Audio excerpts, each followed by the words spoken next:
Well, here we are again in this holding pattern of sorts, waiting for episode 7 to come out. Is the pain almost done? I see you waving, sir. You made it just in time, brother. How are you, sir? You didn't have to rush on. I figured you might get a bite to eat and all that. But how are you doing, man? You're muted, brah.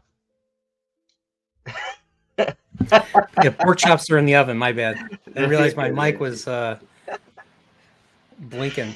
Oh boy, oh boy. So it's been I got home from work, I ate up, I ate a half a pizza, I got a half a pizza left. I need to keep announcing it. Just so please, I actually should uh, post it, but uh, Alex and Lady B are out of town. So they've asked me to host the watch on in my Discord. So the watch along will be on my Discord because they will not be there to run it. So if you remind me periodically to remind everybody, I will get the link to my Discord up. And this isn't a ploy to get people into my Discord. It's just they asked me yesterday, and I was like, sure, why not? Is We your have to have Discord even big enough to hold that many people? what? How big does it have? Like I don't know. I'm just asking is a there a dumb limit to question. Discord? Are you shaming me already? Like, Yeah, man, yeah, kind of. Phil's coming and shaming me last night. Now I get shamed by you. Well, if this was on my channel, I'd be banning you right now. Banned. Banned. I don't know. Oh I was man. lucky. I was looking for what should I do, and I was like, you know what? Because I got your thing. I had to really pull teeth to get Alex to do his. Are you talking about your freaking video again? Yeah, I think I am. It's hey, I'm really proud of that. Like I can't believe I don't usually laugh at my own shit, but I'm laughing at my own shit. But it's not me. It's not me. It's actually you guys were the ones that really made that video. I've been reading The Shadow Rising for 2.5 years. It's true. It's true. It feels like it anyways. But real quick, Yanon is here, of course. I got your messages on Discord. We may take a look at those, just for fun. But because now that the vacation, not the writer strike, their vacation is over. Now they won't shut up all over Twitter. So Dane is here. What's up, Book Cloaks, Mr. Dane? How are you? Caladair is here. Enjoy. I just had a pizza too. How about that? Nick Filoni is here. How are you, sir? Good to see you. Whisker Fisherman, my first Asherman, my first member, wielder of Kalendor. How are you, sir? Good to see you. I gotta tell you, Nick's cousin's really destroying Star Wars with Ahsoka. Like it's just terrible. Is it? Yeah, his cousin Dave. No, I don't have to at this point. Like, there's no story there. It's just scenario after scenario. Lightsabers Vader, lightsabers Vader, Vader Luke Vader, whatever. Step's here. Good to see you, Step. New member. Robert Moore, another new member. How are you? Max is definitely not a shill at all. So if the Lord Dragon is effing right, dog. What's up, Eldan? What's up, Eldan? What are you gonna say?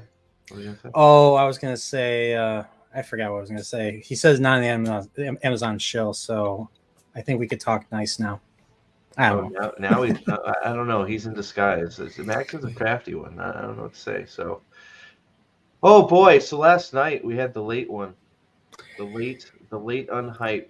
Last night. I couldn't. It went really well. I was actually surprised. We had so many people, like more than I expected for that late. But oh boy, real quick, I know we got people filtering in, but Mark Clark is here now. How are you? I'm recognizing a lot of names from last night too, so maybe we'll wait a little bit before I ask. But who in chat has seen the clip they released for episode 7? Have you seen the Matt? Put a 1 in chat if you've seen the Matt clip. 2 if you have not seen the Matt clip they released for episode 7. Because if we have enough people that haven't seen it, maybe we'll take a quick gander. I thought it was Blumhouse's latest movie a trailer or something, seeing that. I had no idea that was Wheel of Time or Wheel of Prime. Yeah, right. It looked like some Sam Raimi stuff going on. Cynical Moose, how are you? Good to see you. Good to see you. You get a big no from Aldan. Aldan cannot take the pain. Yeah, that's a tough one, especially for mat lovers. That's a tough one. Heroin, Matorial. I didn't know you had a problem. We got a lot of ones here. Okay, so Nick watched the replay. Mark, they released a Matt scene from the show as their teaser to try and get people interested. It did pretty much the opposite. Made everybody know for a fact this show is doomed. If we didn't know that already, but I mean, so did the other people react? Did you see other reactions to? No, to that? I don't. I'm more concerned about us and the wonderful chat's reactions. I don't do a lot of browsing in this space. I get so mad. I get so mad, and I just I don't want to be one of those people that goes in other people's chats and says you're an idiot, right? That's just not me. But so I don't know. I haven't seen much reaction except for the there's been a bunch of new questions. There looks like there was a QA for the worst book. I forget the name. Oh god, the person that's supposed to keep the integrity of the fucking books. The lore expert. Yeah, whatever her freaking moron like. Kind of like the one for Rings of Power. Kind of like the Tolkien expert for Rings of Power. Yeah, so they replaced Tom Shippey from Rings of Power with her. I'm sorry, but like lore expert. Yanon sent me a bunch of those a la Trip style, so we may take a look at those. Jim C, what's up? How are you? So it looks like we have most people. Trader number one is right. Oh boy, like it's crazy, and we may. I think there might be a Pepperoni sighting at some point, and yeah, and among others. Yes, ma'am. I just want to say thank you for inviting me. You're very welcome. Did you eat it all? No, I packed most of it up. Okay, good. We'll enjoy it later. Sorry, guys. There's Dane again, and yeah. So I know the Nielsen stuff is out. I haven't seen much of it, so we might get into that later. When Pip shows up and maybe another special guest, but I like that. So let me ask you something, and this is a serious question, Reporto. Okay, sure. You've read through 3 books. There's this character named Balsamon, aka Ishmael, right? Mm-hmm. When did you realize he was gay?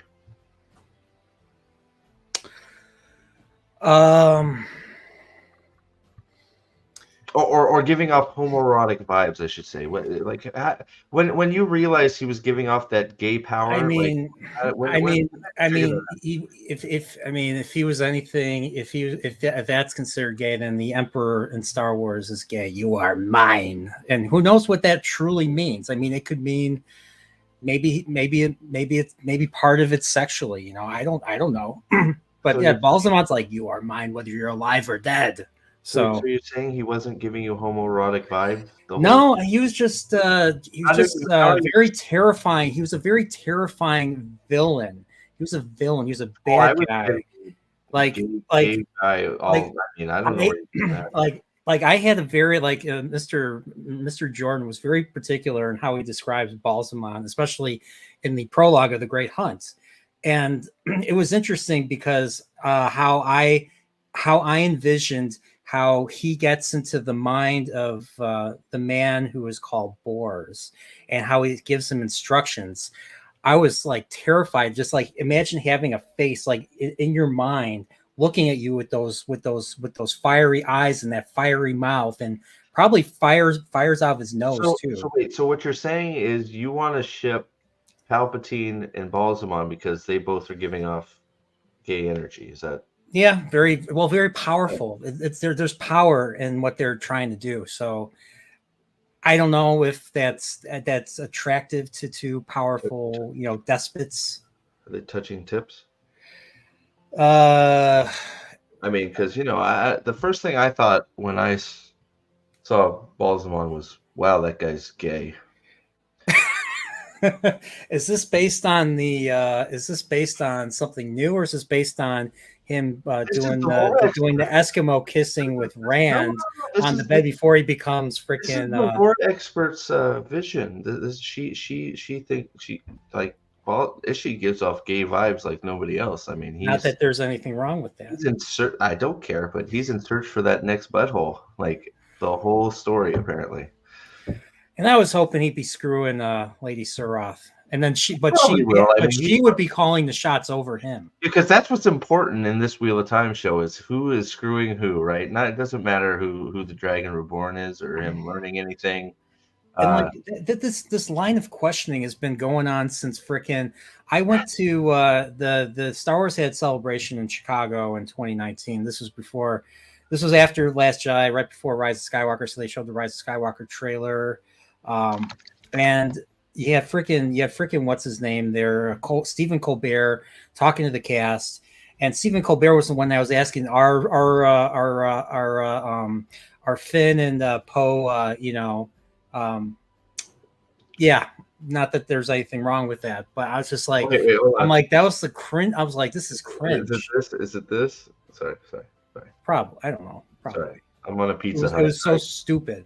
And it's like who cares? Who cares? These are not good questions. Like it's like what? Who cares? Like I don't like. How about you make him a villain, and if he happens to Pips, we already have you, dumb horse. No, I'm not gonna say that.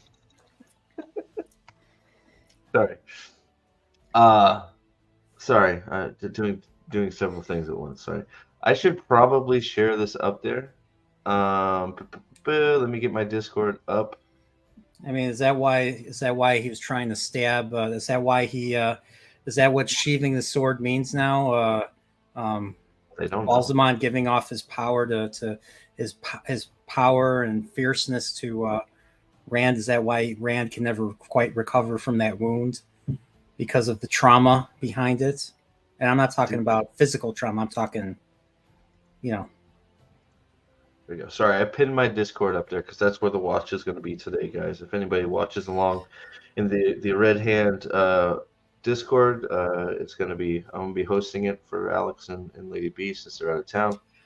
I've pinned it to the top there if you need to, if that's one thing about the Forsaken that I've noticed, well, even with Selene or Lanfear, is that they act like they're higher being, even though they're human. They act like they're higher beings. Like Lanfear acts like especially I knew she was a Forsaken pretty quickly in the Great Hunt by paying attention to how she acted. So she pretended to be a damsel in distress initially, but then when they killed the Grom that apparently that attacked her, she just walked by it like it was nothing and just had her and was completely fixated on Rand or Luce Theron. So, but and you'd think with Balsamon thinks he's the Dark One. So why would he doesn't give a shit about any humans sexually?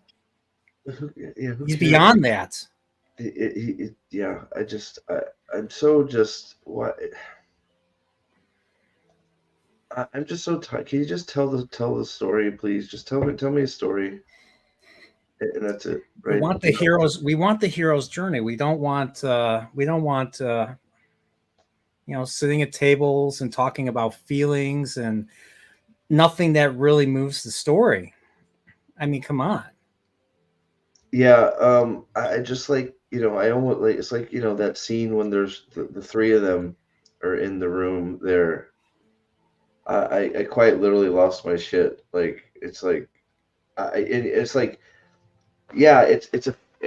fake out, but it's like, do you not understand that the show is so bad that you can believe that they'd have Rand get the sack with Lanfear, and that's a negative towards the show. Yes, I agree. Jay, did anyone agree with me? All I wanted was an adaptation as close as Harry Potter. Yeah, no, look, yes, I wanted it. Harry Potter's fine. First 4 seasons of Game of Thrones. What's going on with One Piece? It's one of those things. It's like there's plenty of places to put your own stuff in there if you're creative and have talent. And just completely do it. We've said it a million times. Just wrecking balling the story and replacing it with whatever the hell this is, and saying it's and saying it's an achievement of great proportion. It's disingenuous, and it's frankly it's idiotic, and it's just well.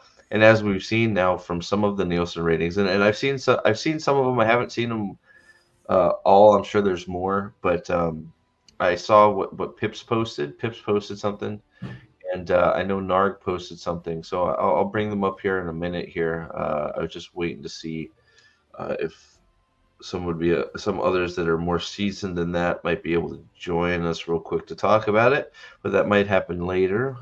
Mark Clark for $4.99. Is the new Amazon show Dark Friends and CSR with coffee? Yeah, pretty much. Talking about their feelings, and everybody, Lanfear's in love with Ishmael while Ishmael's in love with her, and they're both in love with Rand, and it's like come on, who cares? It's a teenage drama. YA. I mean, it's one of those, and Mule, that's basically where we're at this point. Don't touch anything, please. I mean, whenever I hear about an announced adaptation, like I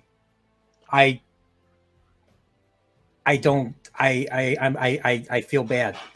I mean, it's like a death, almost. Yeah. So let's see here. It's just at this point, I just want them to stop. Like there's those of us that would rather have them not keep screwing up the legacy and the entirety of the original work, and then there's people out there that are like, oh, you should be lucky we're getting something. You should be grateful for said thing. So we're gonna. Yeah, be grateful you got anything. Be grateful you have Star Trek Strange New Worlds and Star Trek Discovery Season 5 and Picard Season 3. Yeah, just be grateful there's something. Be grateful that be grateful there's anything. It's like no. Actually, the opposite. I am not grateful that you trashed my thing. I'd rather you do it some justice. At least try, right? So I mean, good Lord, right? So this is now I am not the best at deciphering these. I know that if anybody else has Matt will cry for Egwene, Matt, over under, who's crying first, Matt or Egwene? Probably Matt. We already know Matt does cry, so in Ryan, I do there. Okay, we're gonna get there. Okay, because right. So book 2 hasn't even come in yet. So, but I know what you're saying. Yeah. Not right. So where does book 3 come in? I'm confused. Not like there's been much book 2 either, I guess. So here in look, and I'm going to be as fair as my petty little mind will let me. At least, like, there are very minimal story. At least the Hornav Valir has been mentioned. They are in a city called Kerhian, even if it's not the city that we know from the books. They're going to a place called Falme, which is also in The Great Hunt. Nothing from the only thing that we've seen theoretically from Dragon Reborn is Adelius and Van Dien's cottage, and that's it. There's no. That was in the Great Hunt. Was it? Yeah, that chapter was in the Great Hunt. The thing that I've seen from the Dragon Reborn is Avienda, and that whole fight with the White Cloaks. Right? They fucked that up because she didn't do anything, and she was a name. She didn't do all that shit. She was just there. right? She didn't do anything Mhm. with Dragon Reborn. She was just at that point. She was nothing. She was just having to be one of the IEO looking for the Karakar, that's it. Yeah, and they ran into Oh Egwene, no, I'm not Elaine, saying and it was. It Nynaeve. was I'm not saying none of it's book accurate. Okay, just like even the stuff that isn't. I'm just saying there's story beats, sort of, from the Great Hunt. So I'm correct. I for some reason I thought the cottage scene was in Dragonborn. So thank you for correcting me. Um, I always get mixed up, so I appreciate that. But at least you can see like some of that. It's like okay, that's sort of Great Hunt ish. Yeah. There's nothing Dragon Reborn ish at all. What's up, Dane? What's going on, brother? Nielsen ratings, man. Yeah, well, that you guys get into this way more than me. So I just picked up the first one that I saw. I mean, the chart doesn't look very good, does it? Either. I mean, I don't know where they're getting the blue line beyond 1 to 3 because those aren't out. So what do these colors represent? So I don't. So the red, that's summer season. I don't know what that is. It says So summer. the yellow looks like season 1. Okay, yeah, it is. Yellow Nice is season 1. The red dot is season 2. What's summer supposed to be? Summer This season red 2. dot right here, that red dot is summer season 2 or Wheel of Time season 2. I don't know what summer. Maybe he says in his Nielsen ratings are in 515 million minutes viewed for the first 3 episodes of Wheel of Time.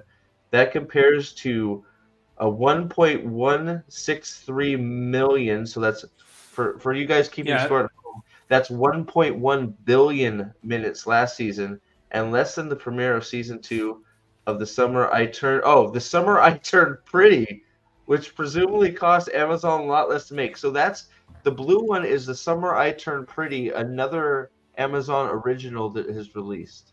Well, did The Summer I Turned Pretty premiere with 3 episodes in the first week? I think it does. It looks like it. It looks like it. It might, but I think it was just to sort of give another plot point that isn't Wheel of Time in there, right? I mean, I think it does the job, whether 3 come out or not, that you have this nothing franchise that they've made up that did better.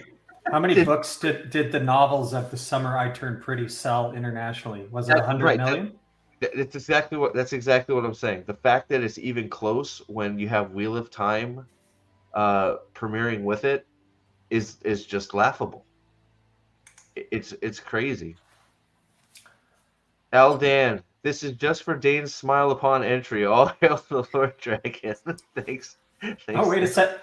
Holy shit, there is a book series called The Summer I Turned Pretty, and it is a trilogy. Oh, no shit. Yeah. Did it do well? Did it sell as many copies as the Wheel of Time? let me check my bookshelf, see if I have no. Summer sold 7.6 million. The Summer I Turned Pretty was 1998. I missed that summer, I think, and that summer never made it for me. So let's see. Mule says Batwoman season 2 finale had 400,000 viewers, which I think just included USA. Wheel of Time viewership is worldwide, right? Yeah, it's no. Huh? So the Nielsen ratings, what we have to say, Nielsen it's US only, and it's a statistical method. So because none of these streaming services kind of release their actual minutes, although they would kind of have data on that, this is basically how Nielsen always does ratings based on statistical methods, and it's US only. Well, this is also minutes, not viewers, right? That's also correct. So there's a couple of adjustments that we maybe have to make. The most notable, I've noticed every episode this season's freaking longer. And I went back and checked, and indeed the first 3 episodes of season 1 were combined 179 minutes or 75 minutes. And the first 3 episodes here were combined 206. So the minutes that they have, everybody watching, is also about 17% higher. So if you want to get the amount of actual viewers, if you assume everyone watches every episode start to finish, you take, well, what are the amount of minutes viewed, and then divide it by the amount of minutes available, and then you kind of get a rough viewership number. So Give me a minute here, Prophet. Yeah, I'll put that in Excel, and then I can share a screen with you.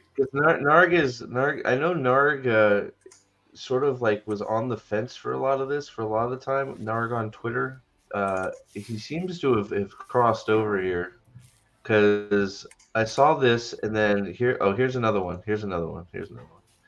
Oh, why is it cut off here? Pips showed a better one of that. Let me see if I can get to Pips. Pips shared this one. Let me see if I can. Pepperoni. There's Pepperoni.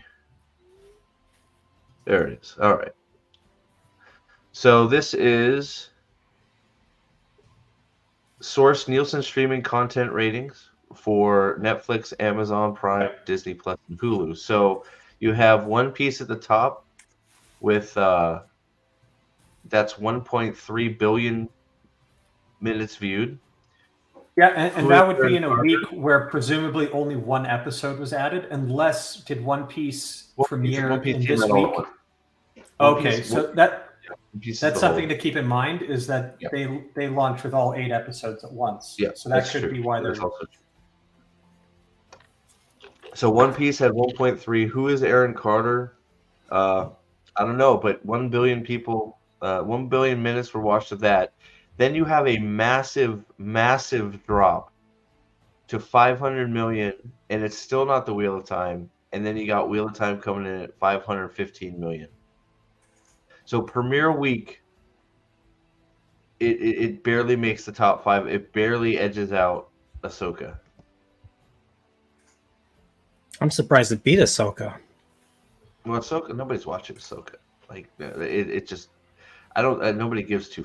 Like nobody cares about Ahsoka, except for the just ultra shills that if you see a red lightsaber, you wet your pants. Like that's who's watching Ahsoka these days. So, I mean, the Lincoln Lawyer. Like I'm trying to think when this came out. The Lincoln Lawyer is months old at this point. I feel like Special Ops Lioness. Ragnarok, that's that it was that, and I watched that show. That the last season was horrible. Why does it say there's 11 episodes for Wheel of Time? Probably including the first season. Yep. So this was well. I mean, there's 8 episodes plus the plus the 3 that they did. So in essence, you could also make the argument there, Brian, that season 2 should be doing better than season 1. Because everybody who's catching up on season 1 or doing a rewatch or whatever would get captured that same week. But Steve, I did some quick math. If you want to go to my Excel sheet. Yeah, I just want to. Everybody that's saying they're surprised. What Dane said there was important. Okay, because you got to remember they tacked. You got to remember they did a few things. Okay, remember one of the things they did. They tacked on the Dark Friend Social at the end of episode 8.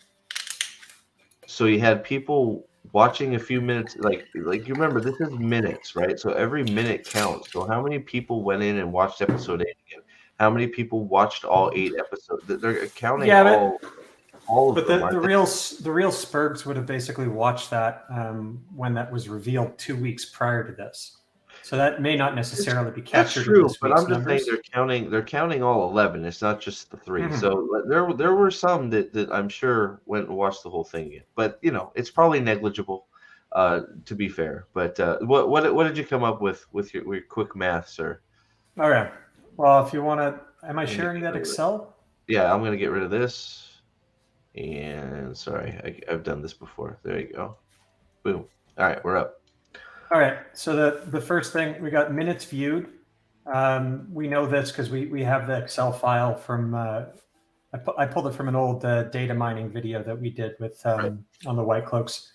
So this is just a comparison of the minutes viewed in the opening week. And then this is just adding up the minutes of show. And this is then the implied viewership in millions as a result. So it's quite simply one divided by the other. You had 1163 divided by 175 available minutes. Season 2. This doesn't even account for all the season 1 minutes that could have been added. 62%. Damn. Whoa, mama. So they've almost lost 2/3 of the audience. Holy shit. And remember all the cope, right? That it was a COVID affected production. Well, and that's exactly what I'm going to go to. The excuse train is already going. That's the other, because I caught this also on Narg's feed here. Hopefully it's still there. The man posts a lot. Here, I'll bring it up right here. Oh, funny enough, Al Dan is the first response on here. So let's see here. All right, so never mess with a pissed off Australian. Yeah, right. So amazing amount of gaslighting there, like we haven't seen with our own eyes. All the shows that have had season 1 premieres or new seasons start during the strike. Guess we also didn't see Pike and Henny promoting the show on pre-recorded media interviews either. This is in response to Rafe Judkins making excuses for why the show is not getting viewership already, saying the world's very difficult right now. We looked at this yesterday too, guys. The world's very difficult right now, and we've had to be the one of the only shows to premiere without actor publicity. It's incredibly damaging to viewership numbers to not have Rosamund, Daniel, and the others out there. So I anticipate we will need to build this season. So the excuse train has started, and then we're gonna like that, my man. I know, right? I mean, do people actually buy this? One Piece got by just fine this year. There you go. Thank you, Mr. Danny. So yeah, so the excuse train is off and running, and it's one of those. It's not our fault. It's that last season 1. It was fault.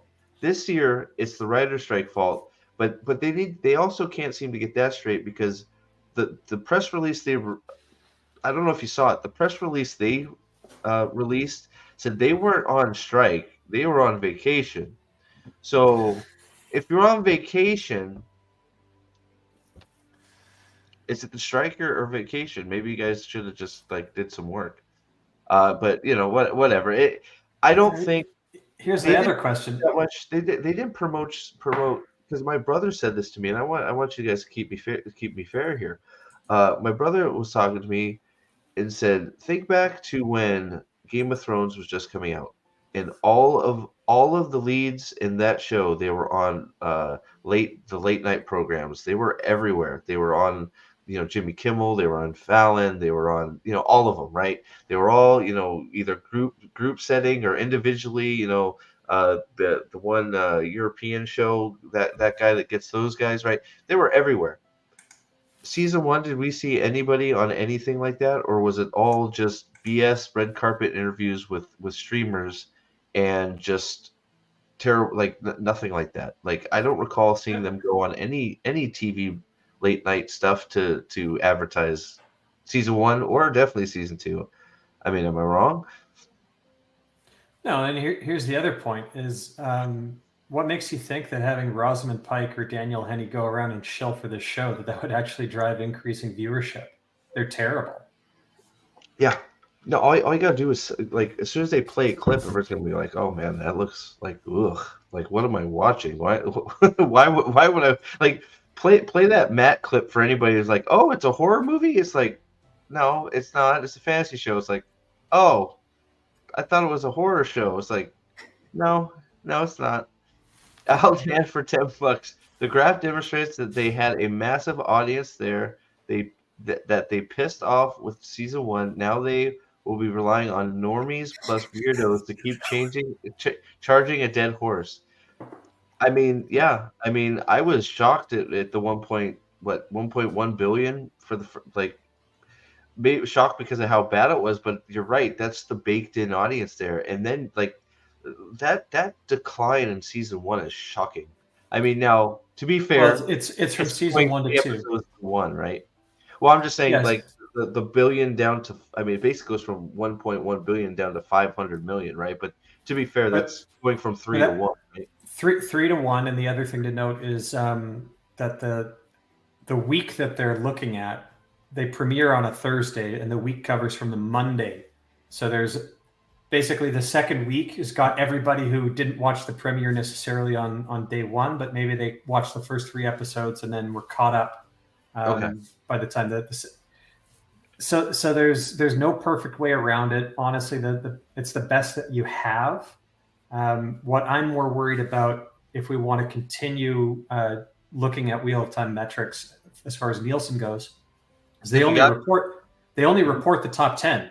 So based on these figures, I think Wheel of Time episode 4, which comes out a week from today, oh man, if that drops to a similar amount, now that they only have one episode worth of minutes coming out, it might not even be in the top 10, and then who the hell knows? Well, the only thing that I think may save it is I'm trying to think what else has come out like in the past weeks, and I don't know.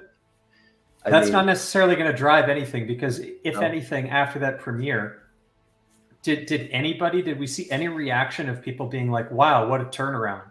Oh, thank goodness that they fixed and they righted the course, and holy crap, now that COVID's no longer a factor, man, did they create a fantastic right? COVID, what? None of that happened. If anything, like you look at the Reddits, you look online, like there's 17 lunatics on Twitter who really like this.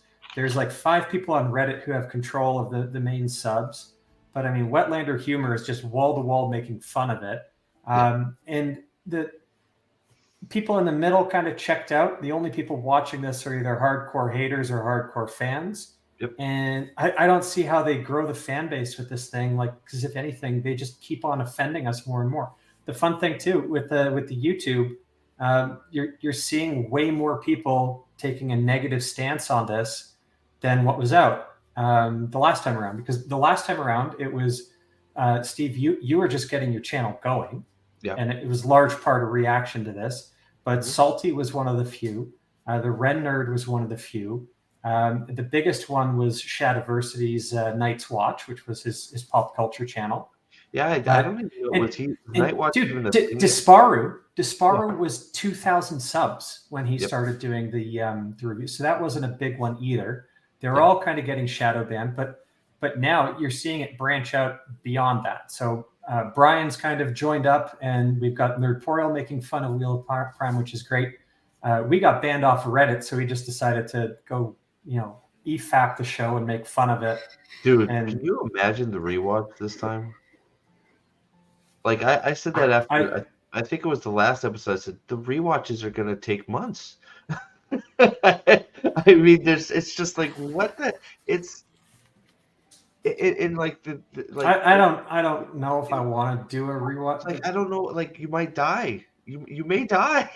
Like you may die. Like because it's like we read some of the that bogus Q&A, right? Trip shared a bunch of the questions and answered from that bogus Q&A that Rafe did on Twitter, and he says straight from his mouth, he says, episode 6 will probably be the most liked. Episode 7 is the worst. Oh, thank God for that. So remember how he also said that 70% of the feedback that he's got has been positive? Yeah, you nearly lost 70% of your fucking audience from season 1 to 2, you dipshit. It's true though. 62%.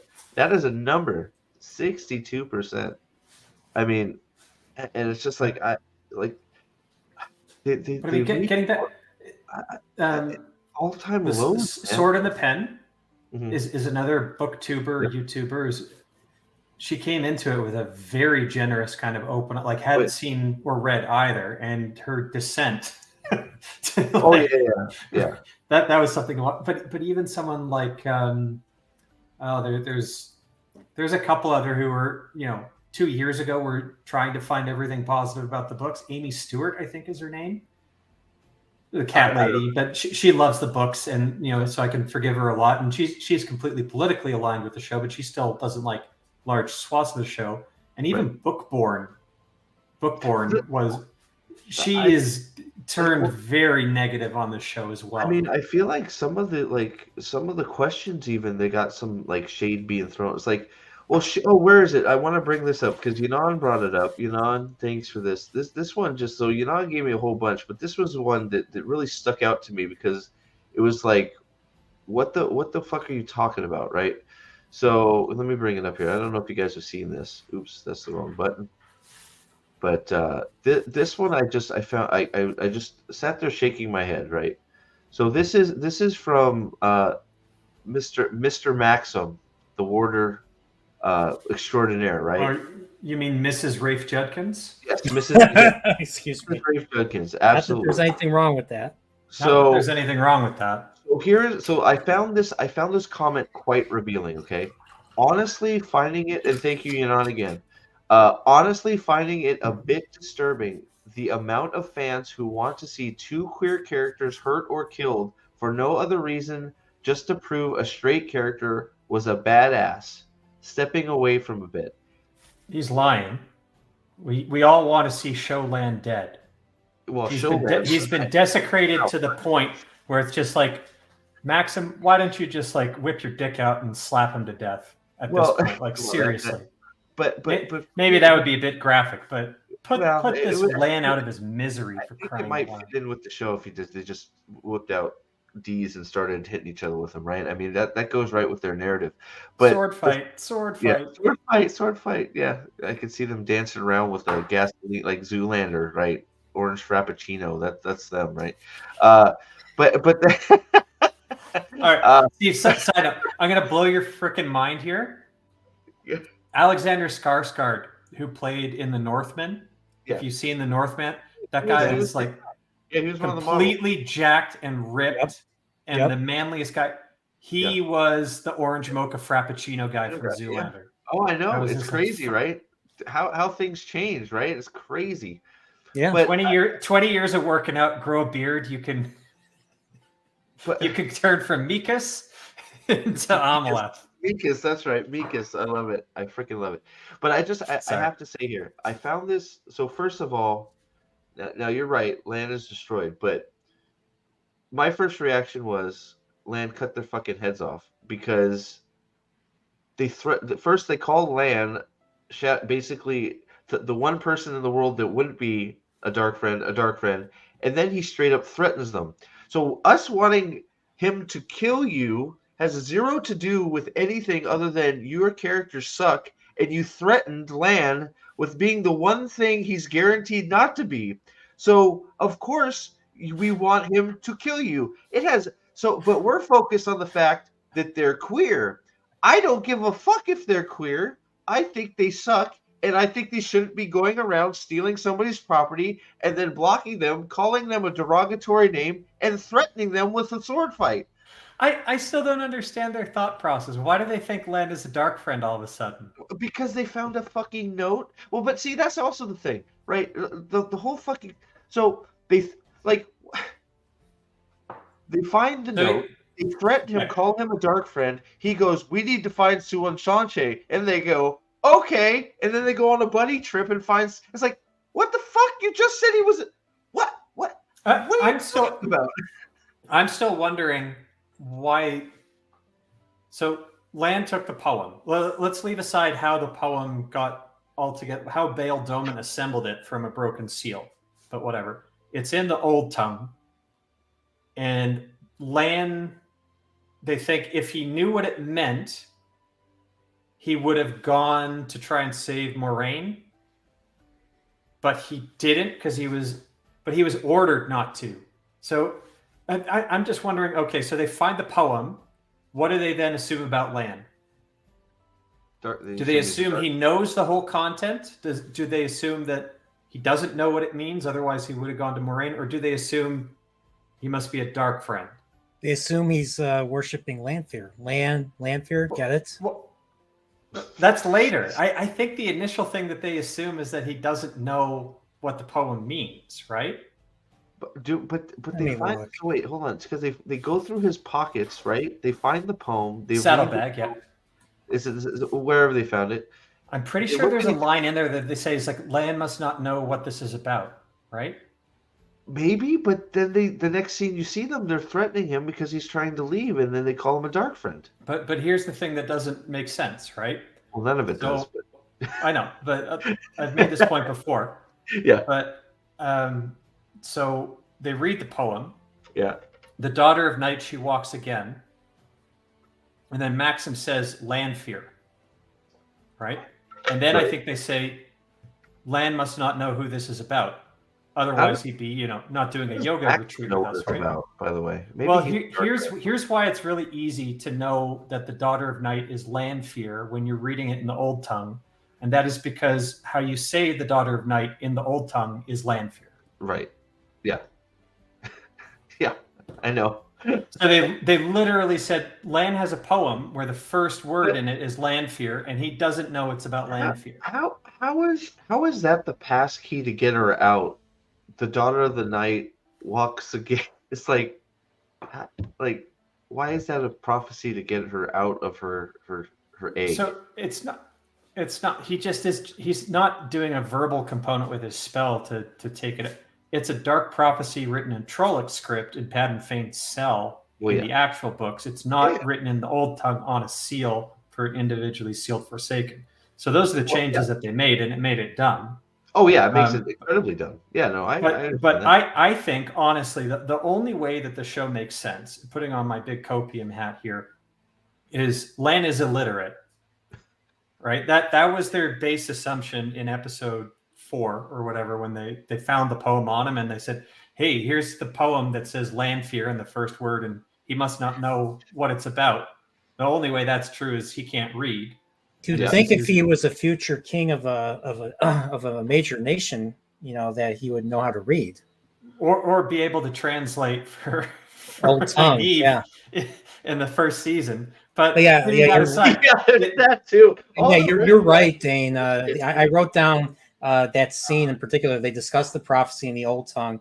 Lan must not know who it is about. Well, it's like it's like the obvious. You saw that they were trying to retroactively change how sensing channeling works because they fucked it up. They're calling it a talent now. So they are. Right. But then you forget. It's like, did you forget that you've contradicted episode 4 of your own damn show when you have the Damani going out picking out people that can channel who are just standing there? They're not channeled. I think what they're doing is they're blending the Taviran sensing talent that Swan and Loghain and Nicola have with a channeling detection talent. But let's leave that aside. It's dumb. So that Damani chick just happens to have that talent too. Is that what we're doing? Either that or maybe bullshit. what the show does is that those pacifiers that they wear are like ter'angreal that detect channeling. Because there are ter'angreal that canonically exist that can detect. That still breaks the scene if she can detect it. And Nynaeve and Elaine are sitting up there in that room. They should be able to. If they have there are bigger problems with that scene. Number one, I know. No. They're not even going to check where she came from. Dane, I know there are secure the area. Like maybe there was more than one. There's problems with that scene, and I know that it's like the smallest. But the other reason, I key on that is because they're trying to fix it by throwing out this nonsense on Twitter, saying we had to change how sensing channeling works. It's like, well, then how did Damani do it? You didn't have to change it at all. They had to do was run out the back door to an open field, and they no. They could have adapted the books. Well, they only changed it because they wanted to write their own shit. Yeah, it's nutso, right? It's just it's nutso.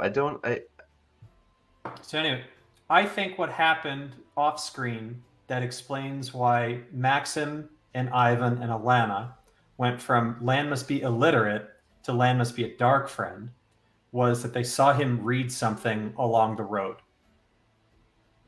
Because that's the only explanation. They were going kind of on the road doing something, and then Lan looked at a signpost, and then the three of them huddled up, and they're like, "Damn, Lan can read.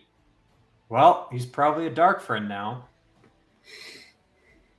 But sorry, I'm all things considered, though, this Mrs. Rafe Judkins is just wanting to be a victim again. No one's watching the show. Look.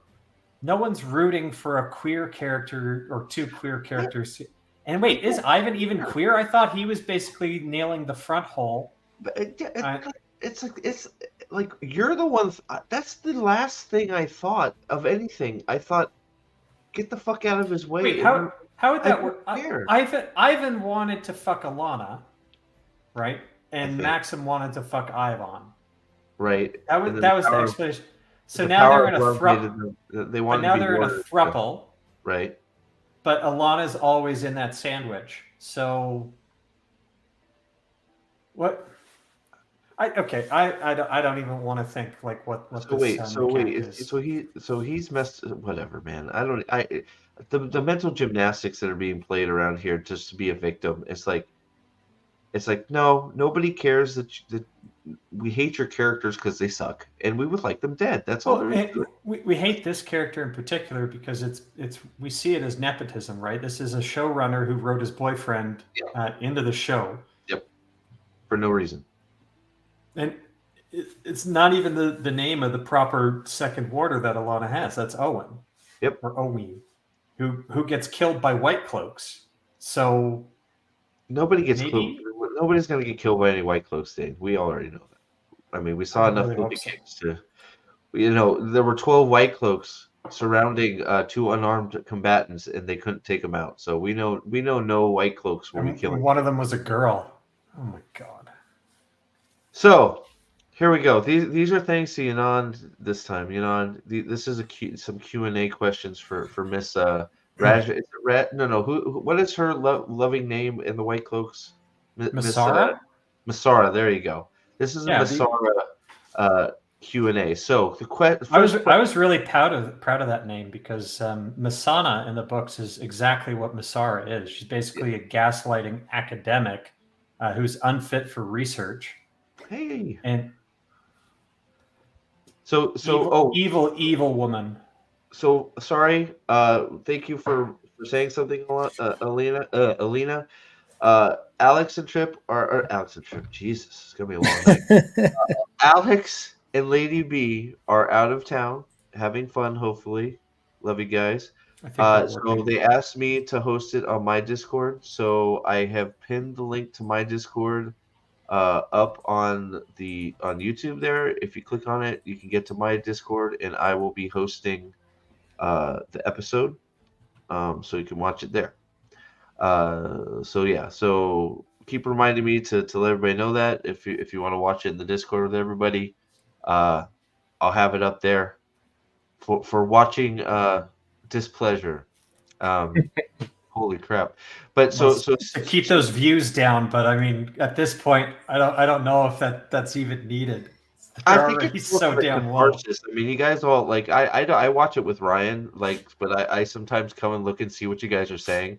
I think it's more like for the camaraderie than actually just. Oh yeah, the chat's usually pretty fun.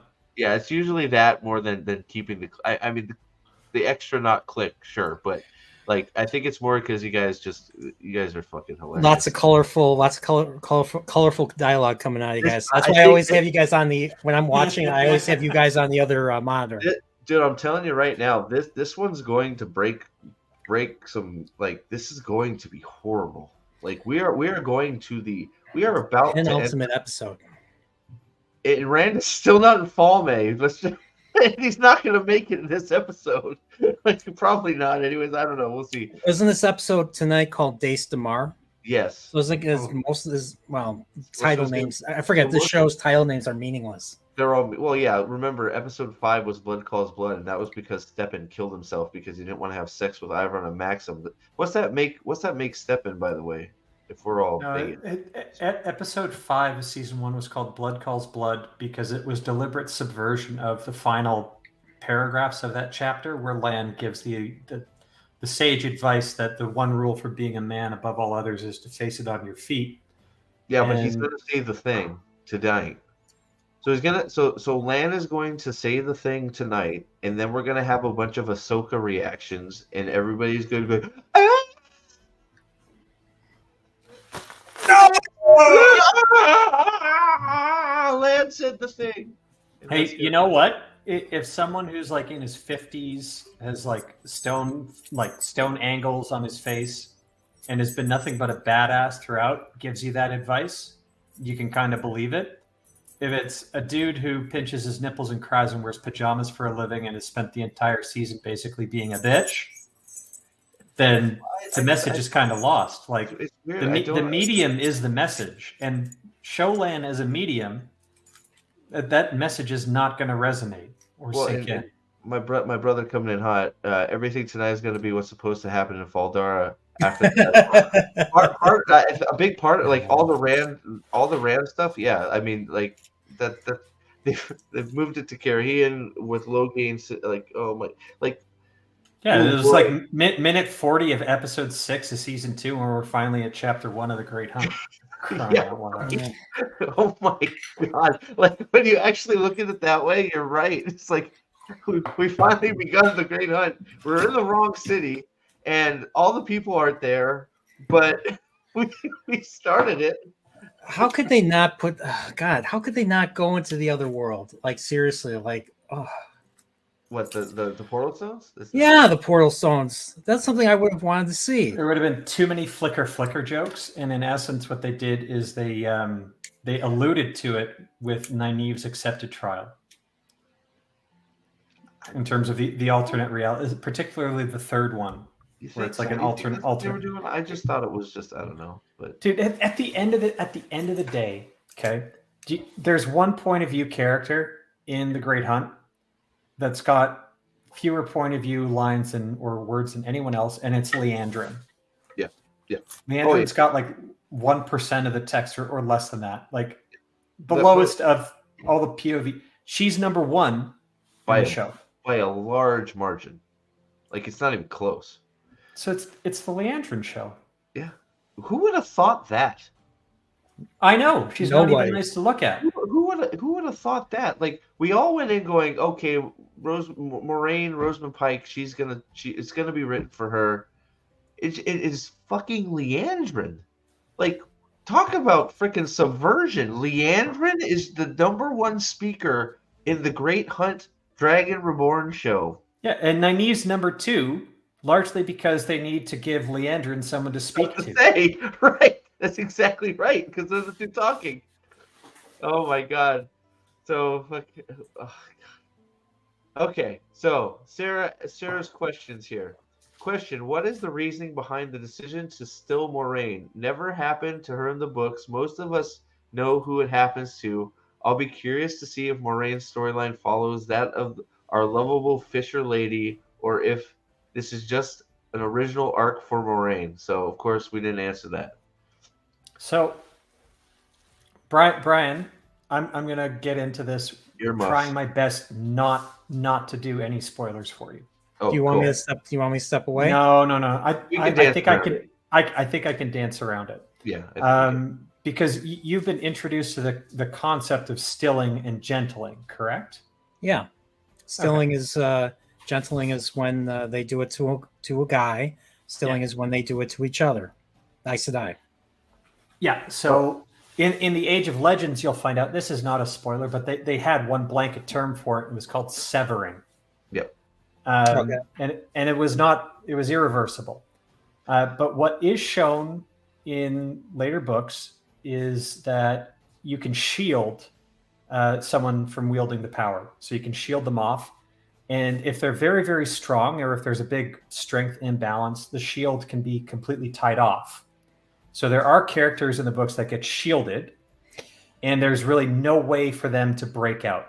Although, what's hypothetical is, so if you were an Aes Sedai and you got shielded by a much more powerful Aes Sedai, like a Forsaken class Aes Sedai or one power user, you could go to like the White Tower and be like, see the shield tied off around me? Can you please remove that?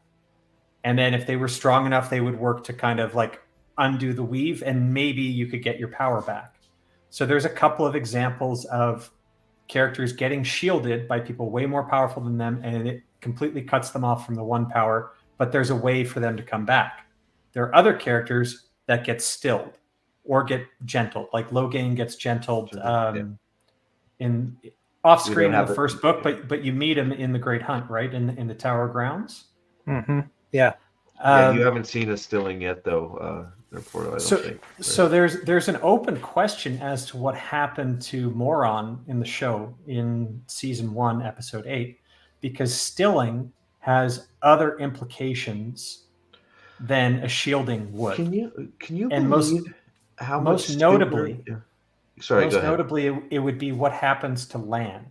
Right. Because an Aes Sedai who gets stilled. Oh, so hold on. I'm so glad you're talking about this because this is actually asked. Hold on. Let me see if I can find it. This is one of the Q&A questions, I think. Sorry, go ahead. Keep going. Let me see if I can find it. So there are examples in the book series of Aes Sedai who get stilled. And what happens to the warder is almost identical as what happened if the Aes Sedai is killed. So some of them fall dead on the spot, and there's one that goes into that suicidal rage, like what Steppen does or whatever in the first step. But this one's basically in the middle of a battle. He just goes battle lust and tries to kill as many people without regard for his own safety, and he ends up dying. So people looked at season 1, episode 8, and they're wondering what happened to Moron here. Because you look at the weaves and they go into her. It's not something going around her and blocking her off, but who knows what they're doing with the special effects. But if Moron is stilled, according to book lore at least, Lan would be dead or would get that suicidal depression rage that Steppen went. That I did not know. I did not know that. Now, if she's shielded, the problem is how does Moron not know that she's shielded, not stilled? And that's what I was going to say is how much, like, she's already doing an incredibly job of looking like an idiot this season. How much worse is it going to be if she is actually just shielded and she doesn't know it? I mean, and she's literally writing letters to Suwon saying, "I've been stilled." It's like, what the fuck? Well, let me read this real quick. For 999 Mark, Leander's Jaw's previous job was as an icebreaker in the Arctic Circle. Critical function. Peter, they've actually been launching them pretty quick at around 8, like a minute or two after 8. So hopefully it's just they don't make us wait too long. We'll see. It should be a few minutes after 8 Eastern. But and then I wanted to say real quick, yes, Symmetra, I did see Rafe was bragging about Leandrin all over the Twitterverse. I don't spend much time out there, but I get link stuff a lot. But thank you. So we got 61 watching here. Thank you very much. If you do the white, usually do the red hand watch along in the Discord. I will be hosting it tonight on my Discord for Alex and Lady B since they're out of town. So my Discord link is up there if you want to watch it with others in my Discord. For those of the band, I also have Steve's Discord link up in our general chat, and noting I took away our event. I don't want to host this with my shitty computer and internet connection, so I'm just going to go off on Steve. Steve has been kind to host enough, but all the info's up there on the Band of the Red Hand Discord as well. Yes, sir. And then so this was exactly what you were talking about. So question: RJ previously said stilling severs the bond. So why is Lan only masked, not cut off? Why obfuscate so much of still versus shield? Surely Mo would know the difference. She writes still on a paper. Are you leading us that she might just be shielded? Answer is actually there isn't a ton of information on stilled channelers known to the tower. Bullshit. Most Aes Sedai are too uncomfortable studying the effects. Bullshit. As a result, Moraine is coping with her situation the best she can. Every Aes Sedai that's ever been stilled, even novices have to learn what they did to deserve the crime and know their names. That's the first thing that's mentioned about it. So any Aes Sedai that's been stilled for whatever reason, and there was, I think, 2 Amerlins, the one who was or Tamaratsu, and Bonwyn, like the 2 red Amerlins. One of them was jealous of the Manetheren queen. The other one tried to play power games with Ardor Hawkwing. Both of them were deposed and stilled, and lived out the rest of their life in the tower as scullion maids. And every other Aes Sedai that committed crimes that were worthy of doing it. And remember, too, I'm not sure if any of them that took part in the vileness were stilled, but there was plenty of birchings and other stuff going on. They definitely know what shielding is, though. Like, even if you don't know, she knows what shielding is. Like, the only defense is shielded by Sidene, right? So all these Aes Sedai would know if a woman is shielded by Sidar because they can see the shield. But I mean, there's a whole Ajah that's basically all they do is hunt down men who can channel and study how to defeat men who can channel. And they would probably at one point in time have run into a male who could channel who was able to shield an Aes Sedai and something or other. Like, yeah, I mean, it's a bullshit mystery box. It's gonna be a bullshit mystery box reveal. She's gonna get unshielded and she's gonna fucking save somebody who's gonna be like, oh, she's not. She can channel again. It's you know that's what it's gonna be. But there are other elements, and some of them. So in the books, there are other elements associated with being stilled. So the severing of the water bond is one thing. Yeah.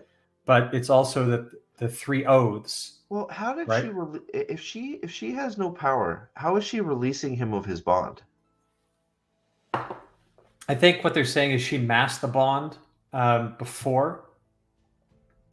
Like she masked the bond when Lan and Nynaeve were boning in Faldara in episode 7, and she kind of kept it masked.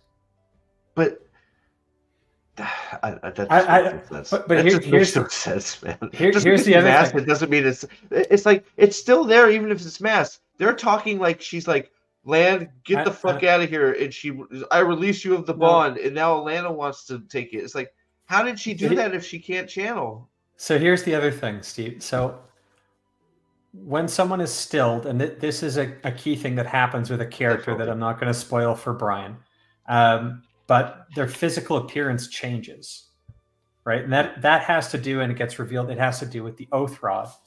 And then we find out what is the oath rod, where did it come from, what are the implications of it in terms of lifespan, etc. But that's another way to basically tell, for an Aes Sedai at least, to know that they're no longer bound by the 3 oaths, because they look it, is one thing. But the other thing that if you're moron, you might have tested is, why not test like, my dress is green when you're wearing a blue dress, to kind of see, hey, have I been stilled? Am I bound by the oaths or whatnot? Well, she's not that smart. She's an idiot. Right? I mean, it's like they tried to make us believe she's doing all this shit when in fact, like the easy stuff that none of it is. They want us to believe she's moving everybody around, which she's not. It's ridiculous. But then like the simple shit, she can't do that either. So it's like, well, she successfully maneuvered Rand to go learn from Logain how to channel, and that took all of 27 seconds actually. Jesus Christ. Yeah. I have fucking. I can't believe they. Hi. Hey, buddy. Hi. Hey, sorry. Hi, Brian. I know you're eating. Hi, chat. It's just, how the fuck do they really think we're that stupid to be like, I guided Rand here? It's like, how? How the fuck did you do that? Like, the last you talked to him, he's like, don't tell anybody I'm alive. I'm fucking off. He's like, maybe I should go to Carrion. It's like, what? Like, what the? How the fuck did you implant that in his head? Like, 40 chess. 40 chess. Yeah. She already knew that the top lunatic asylum in the world was in Kyrian. Yeah, bathrobes galore. That's what it's called. Fucking. Fucking great. I think Steve, I was in the shower touching myself when I heard you talk about tonight's gonna break a lot of people. And by touching, I just mean soaping up. But I think you're right. Just the clip that we saw last night of not Matt in the Hunger Games, you've been stung by the genetically modified wasp camera montage thing. Which scene? Like, well, no, I'm just saying, yeah. Like, I don't know what we're gonna get, but it's gonna break me even more.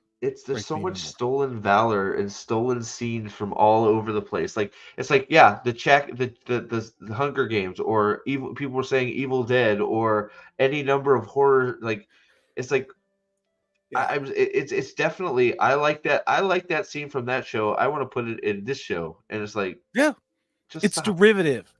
It's a bad photocopy of a bad photocopy of a bad photocopy, which is pretty much what Hollywood is kind of producing these days. So here, this is where like we're on full on backtrack mode from these fucking answers from both these pieces of shit. I noticed storylines are being interchanged between characters. Makes sense. Thank you, Shill, for whatever.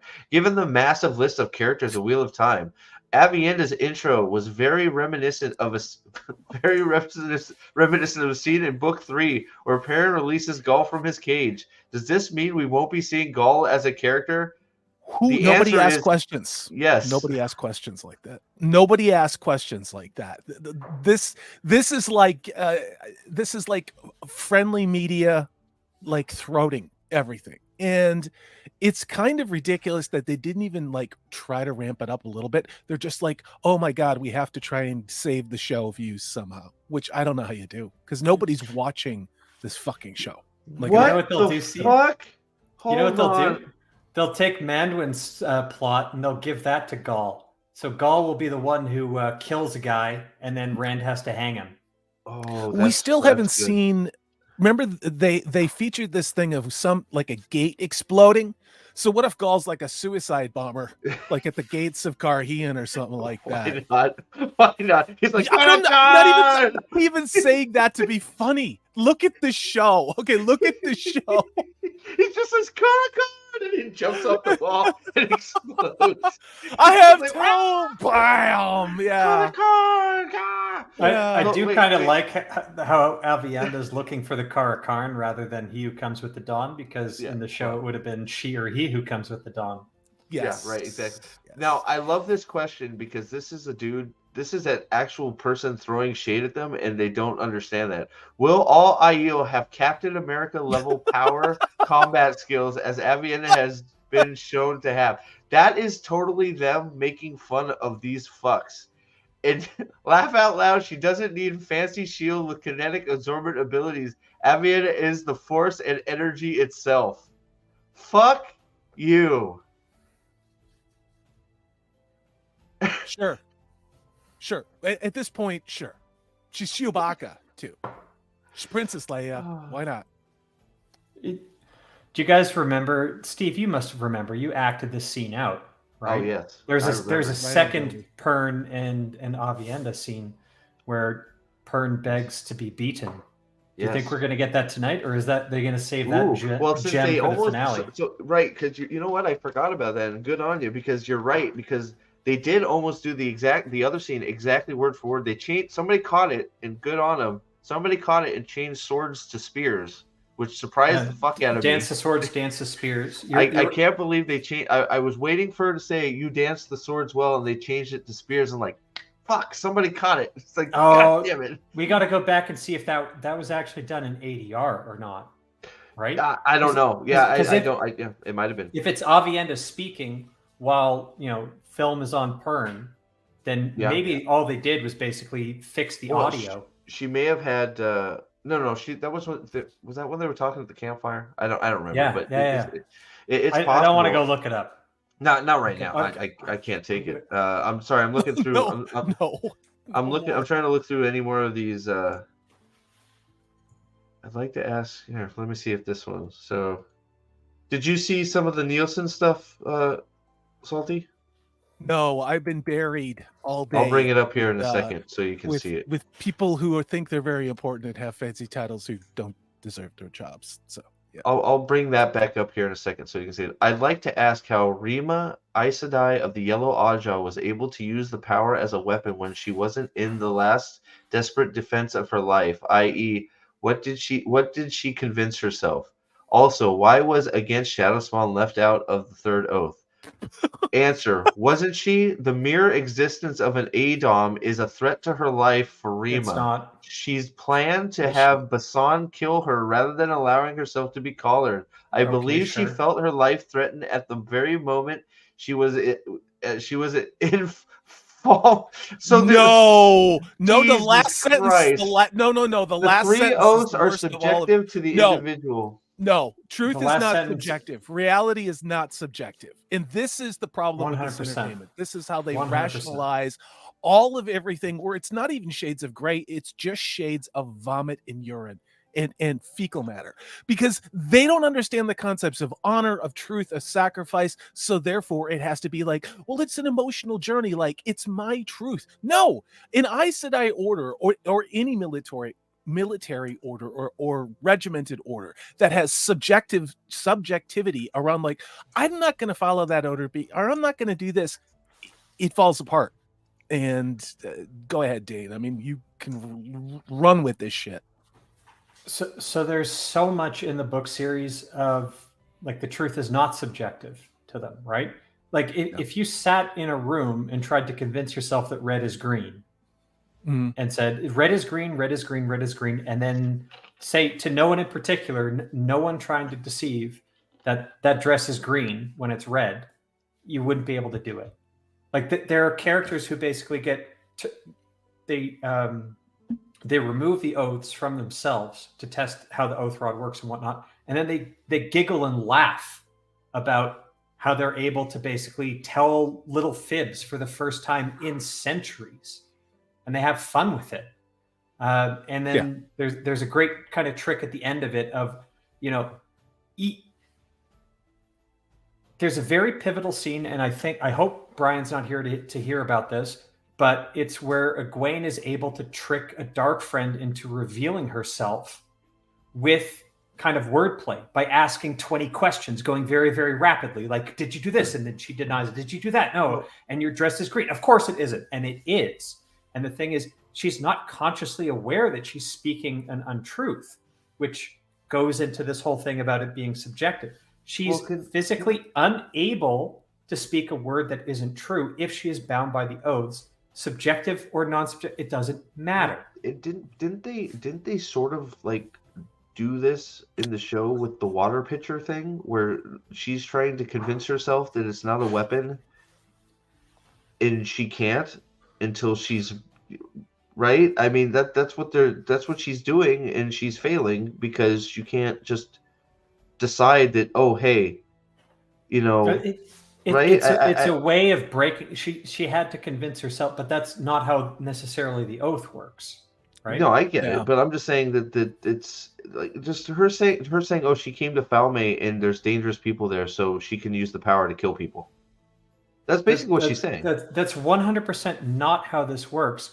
And if anything, what this is a really good theme, and it's a powerful theme within the books of the Wheel of Time, which are that the Aes Sedai are technically susceptible because of the three O's, and that they can't, in the last defense of their own life, that of their warder or another sister, that, a Shanshan could walk up to them with an Idom in hand, and they're not having their life threatened, and they can't use the one power to stop this because of the oath. So it's something unanticipated, and that's what makes it even more terrifying for your central characters, right? That's why there's Aes Sedai like Edicina, Jolene, Teslin, even this Rimas from the books, like they get captured, and they had no other way around it. Son of Crom has some. I'm reading chat while everybody's talking, and for the millionth time, chat, you guys are incredible in how personal, in how learned, in how observant, in equally how critical of us if we screw up. But Son of Crom talking about how I believe it was his family screwed up this book for him so that he couldn't read it for almost 20 years because they spoiled it for him. I'm really glad that you can pick up a book series that other people have kind of,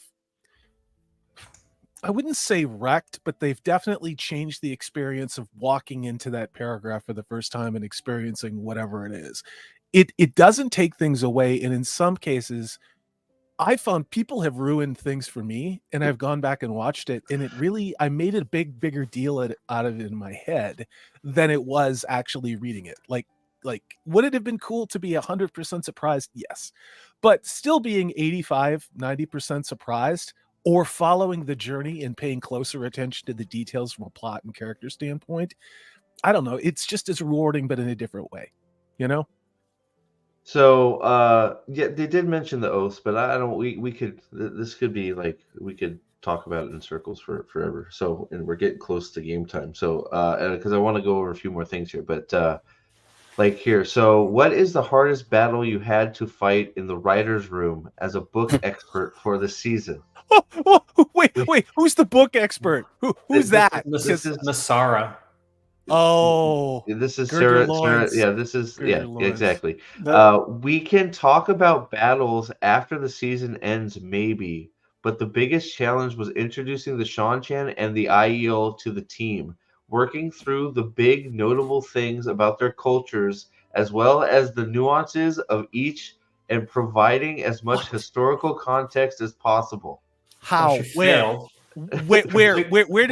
Where did that happen?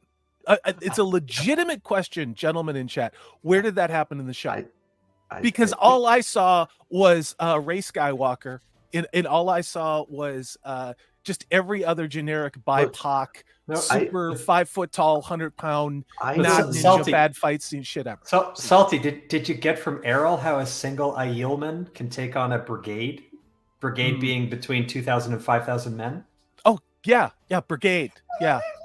And they got nothing against the women. Dude, I just the problem with being smarter and knowing these books, unlike the writers and the creators of the show, is I think that we're trapped by our own subject matter expertise and by our own knowledge.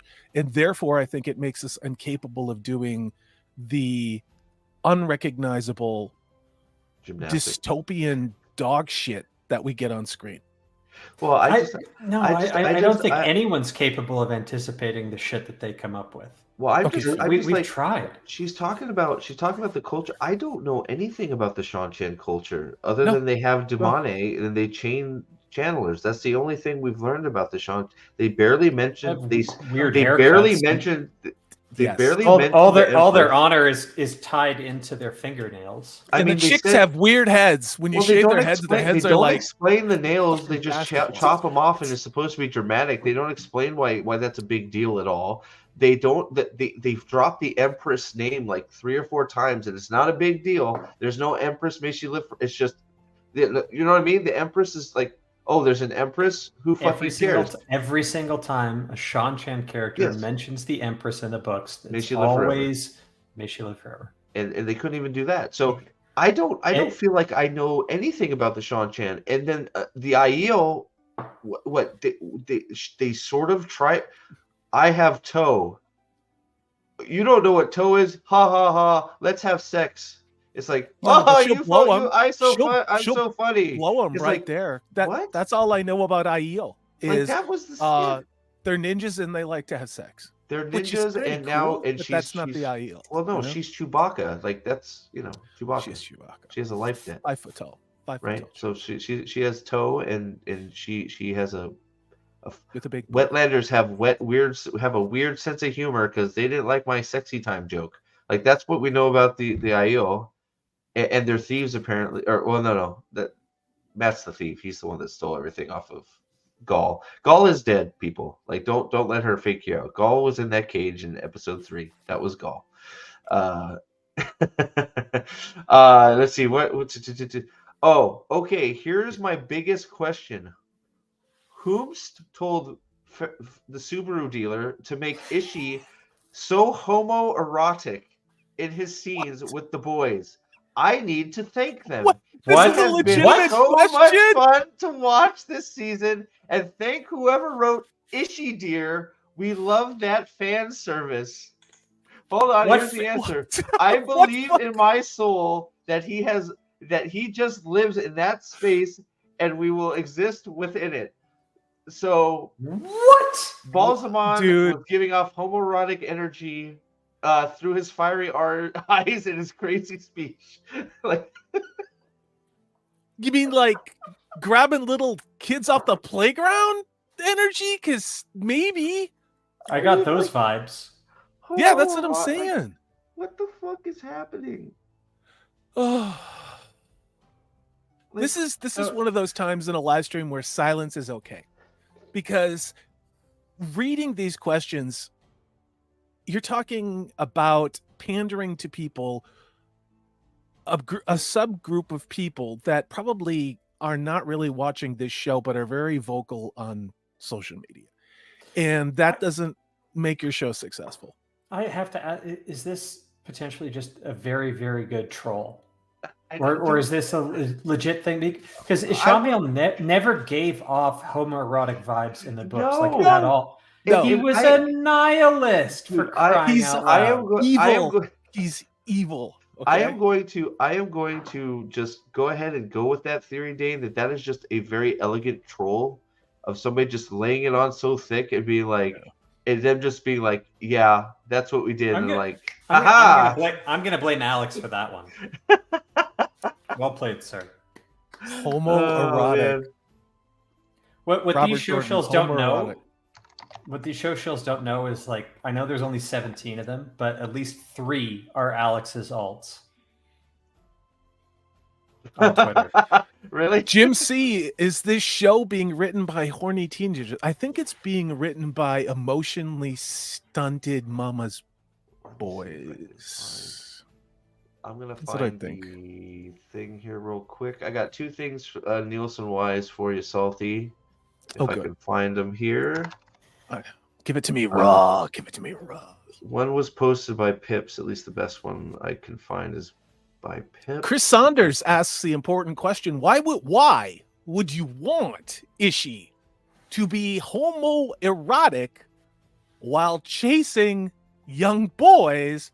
Why would you be happy with that? Yes, this is the question. I think that is on everyone's mind. The burning question. Yes, is homoerotic issue. What do we got here? So this is the Nielsen ratings for the first week that Wheel of Time was out.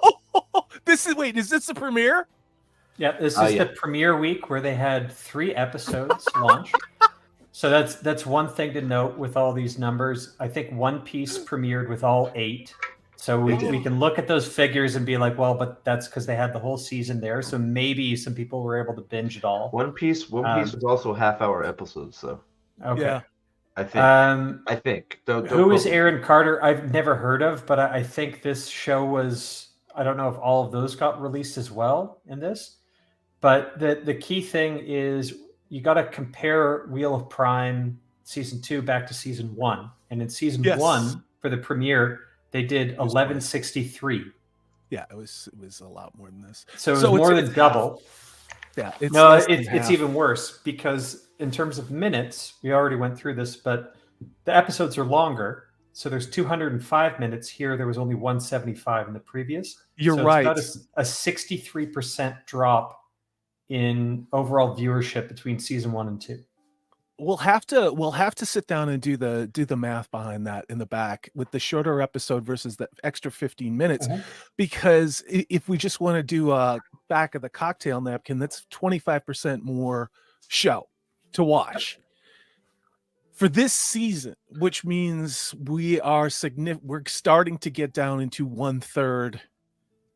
arguably one third of the viewing hours that they got for the original premiere. When you start playing that game, so we start looking at the math. This was the other piece that I saw. I don't know if there's any other stuff out there, but this was so let me get it bigger. Let me get this bigger so we can see it here. There we go. That better. There we go. So the yellow line is Wheel of Time season 1. The red dot is the first 3 episodes for season 2, and this blue dot is the show called The Summer I Turned Pretty. Steve, I honestly have to think with The Summer I Turned Pretty that this wasn't a 3-episode premiere, because how would it have such a small drop from a 3 episode? It seems pretty consistent, right? I don't know if all 3 came out at once. Unless it really picked up after like people heard about it, and therefore in the second week they had just as many viewers. But I'm sort of with you. I think that's probably I'm with you. I'm sort of at least in my head going that The Summer I Turned Pretty is week 1, 2, 3, 4, 5 to week 6, just to make the chart make sense. But here's the thing. Take a look at where it premiered for season 1. So I'm guessing. Okay, so it's at the same level that it was in episode 7, season 1. And it's 3 season episodes. 1 to season 2. Okay, but what I'm saying is, if we're just going to just go with that, there's your baseline.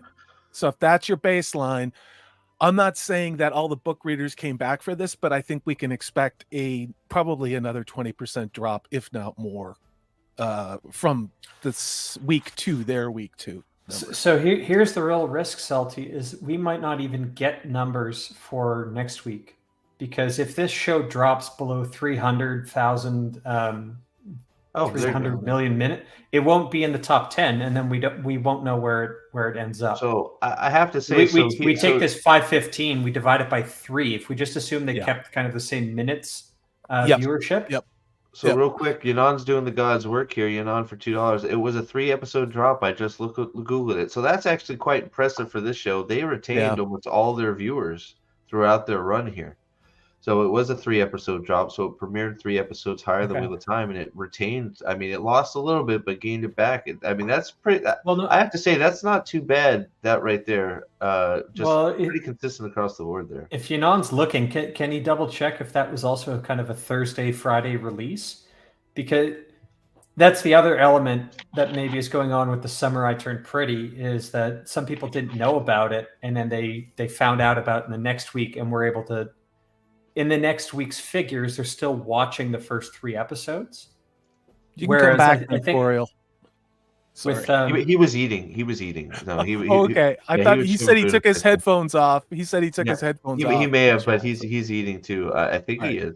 Yeah. The last message I have from Nerd Man is he's eating. So I hope he'll be back whenever. So with Wheel of Prime's figures from at least season 1, you can definitely tell in those that there was a lot of anticipation. A lot of people were geared up to kind of watch it with the premiere. And although if you divide the premiere figure of 1163 by 3, there's a slight uptick from to episode 4. It's nothing like holding constant that you see with The Summer I Turned Pretty. But I honestly think, given how there's no buzz, nothing about the show, nobody's been drawn back to Wheel of Prime because of how good the first 3 episodes were, because they were fucking dog shit. We're going to see a similar 1/3 drop next week when those numbers come out. And you know what? It wouldn't surprise me in the slightest that we have no idea what Wheel of Prime's figures are from Nielsen, because they're out of the top 10, and Nielsen only reports the top 10. I think you're right about that. There will be a sizable drop. I'm going to predict it probably more like 20, because I don't know. I would love for it to drop out of the top 10. That'd be wonderful. Real quick, we did have at one point 71 in chat, 66 right now. If you are watching, if you're planning on watching through the Red Hand Discord, it will be hosted through me on my Discord today, because Alex and Lady B are out of town. I have pinned the Discord link on the top of the chat. Dane has also posted in the general section on the Red Hand, so I will have that up when the show drops. So I just want to mention that while we have people in here. Sorry, Dane, go ahead. No, I'm just saying, if anybody else who's on our band, you're seeing a Gwaine with a ball gag, which is awesome. Jesus, it looked like Nipsey Russell in drag with a finally she'll pacifier. But Steve, I'll also be kind of on the Discord. If anyone wants to kind of watch it on us, I'll direct them to you. So don't worry about that. We'll get. As long as people can see it. That's all I'm worried about. They asked me. I'm more than happy to show it. It's not like wherever you want to watch it. I just want to make it available to everybody so they can all chat and have fun like you guys do. So I'm not sure what you're laughing at, but is this really this show's not a Gwaine? Yeah. Not who this show yeah, that's a Gwaine. Why didn't they give her like cornrows with little like ribbons and stuff with her sticking up in the air like this? Why didn't they do that? That would have been more horrifying. Let me horrifying. So Yunan says for $5, it aired on Friday, so has one less day for ratings compared to Wheel of Time. Oh, so wait. The Summer I Turned Pretty technically would have outperformed. I brought up the data that shows the episode. So this would have been December 12th. Yeah. So this is I believe this was episode 7. It sounds for about week- right. Well, it Yeah. could have been episode 6 because episode 8 was on the 24th. I don't. Yeah, because eight Yeah, had a little bit of I a think it was uptick, but this shows you this is where the show ended up in correlation with the other numbers of shows that were out that week. And I think it's important to give context because you can take a number out of space and put it up against another number now, but to show in totality what it was up against, I think it's important. You know? Chris, I have no idea. I barely know how to tie my shoe, man. So I don't know how to set up a view party or anything like that.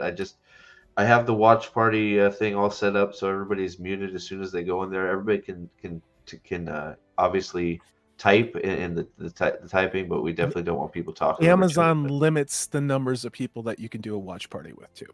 So well, no. There's something special on Discord. You can do like an announcement for like a watch thing. I haven't messed with Discord before. Okay.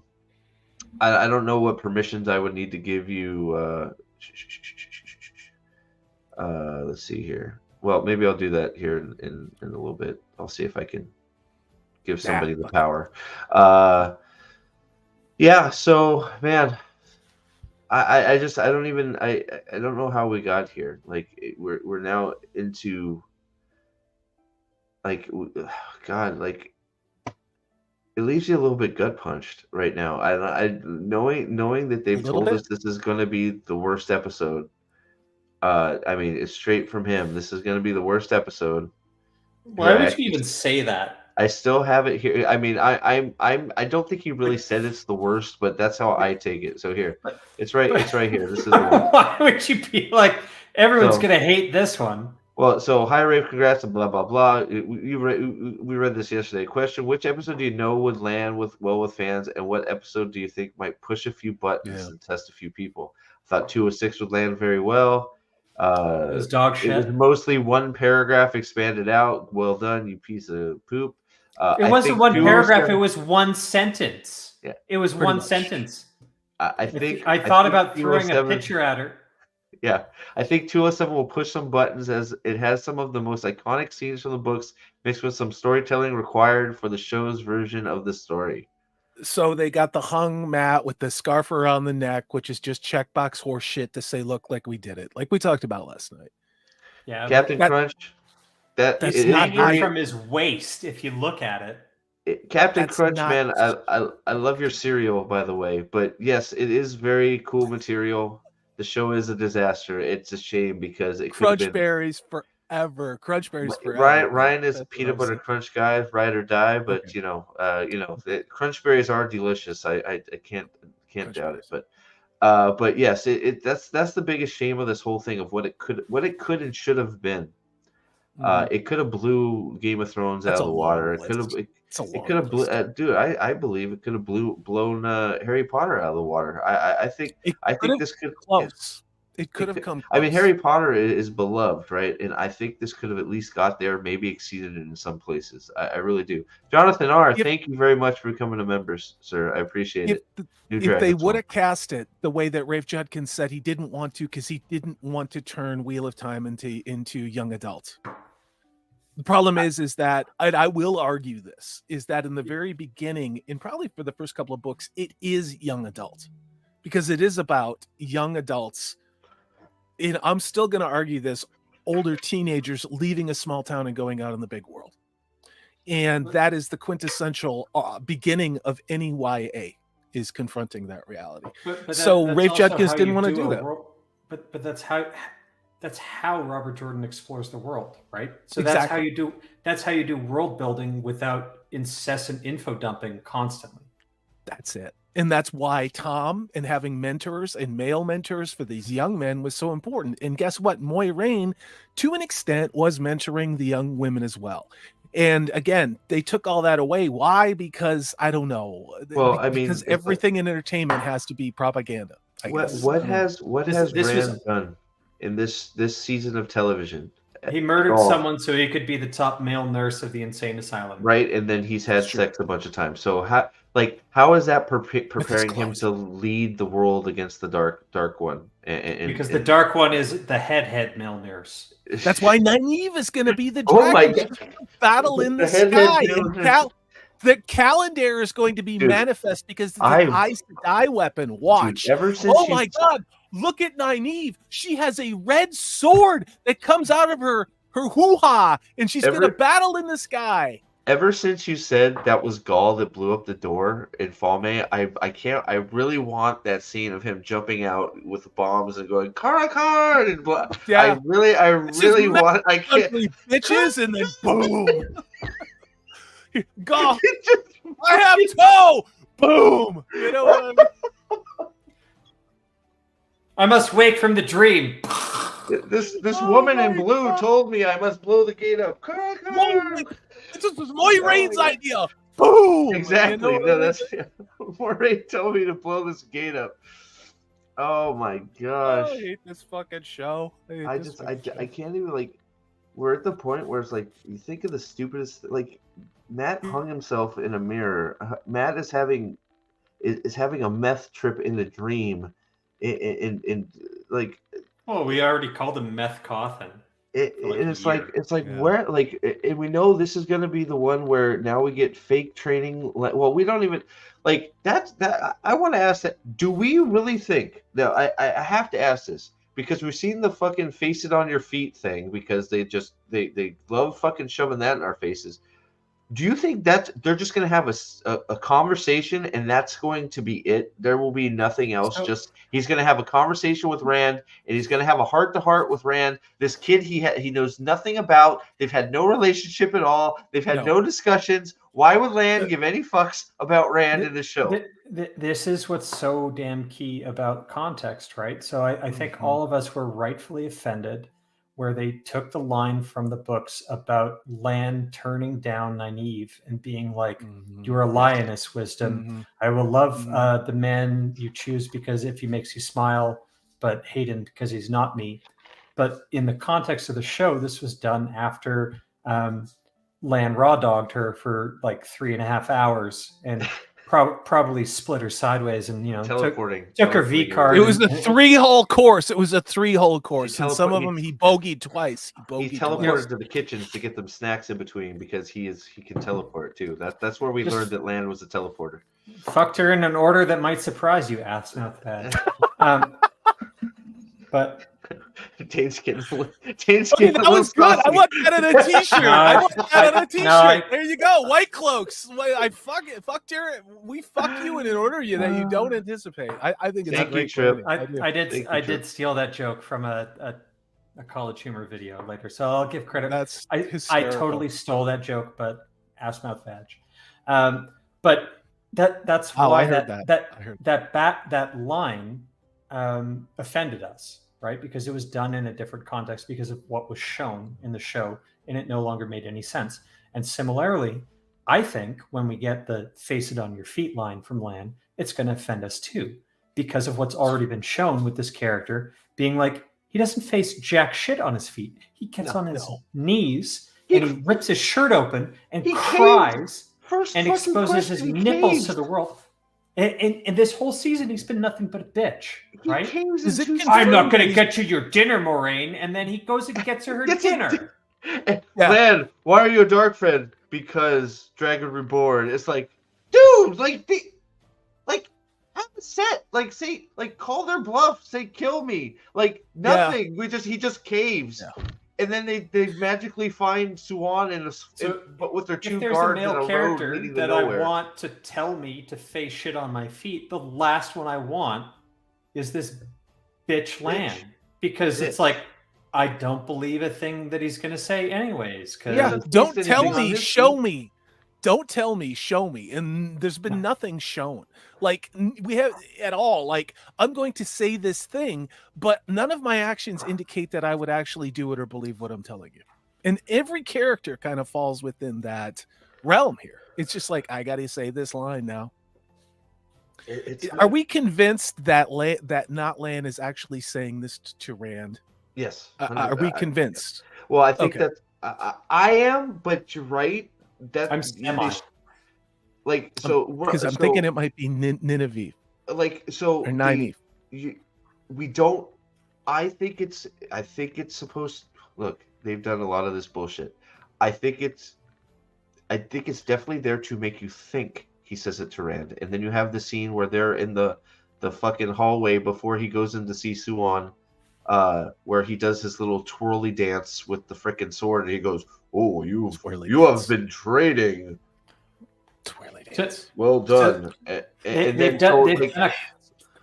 They've done a couple of manipulations, like with we set the Dark One free versus we set his strongest lieutenant free. Mm-hmm.